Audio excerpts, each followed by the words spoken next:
হ্যাঁ, মোর নাম মমিন আলী।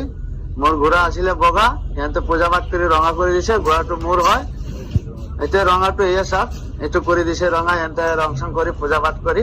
আৰু আজিৰ ভিডিঅ'টো হৈছে এটা খুবেই চৰ্চিত বিষয়। ইতিমধ্যে আপোনালোকে হয়তো বাতৰি পত্ৰই আপোনালোকে দেখিবলৈ পাইছে যে আজি যোৱা কেইদিনমানৰ পৰা এটা বাতৰি খুবেই বেছি ভাইৰেল হৈ গৈ আছে।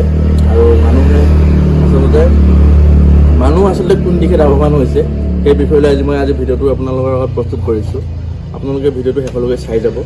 আৰু ভিডিঅ'টো খুবেই ইণ্টাৰেষ্টিং হ'বলৈ গৈ আছে। মই পোনপ্ৰথমে আপোনালোকক দুটামান সৰু সৰু ক্লিপ দেখাই ল'ম। আপোনালোকে ক্লিপকেইটা চাই হয়তো আপোনালোকে অনুমান কৰিব পাৰিব আচলতে আজিৰ সমাজ আচলতে কোন দিশে গৈ আছে।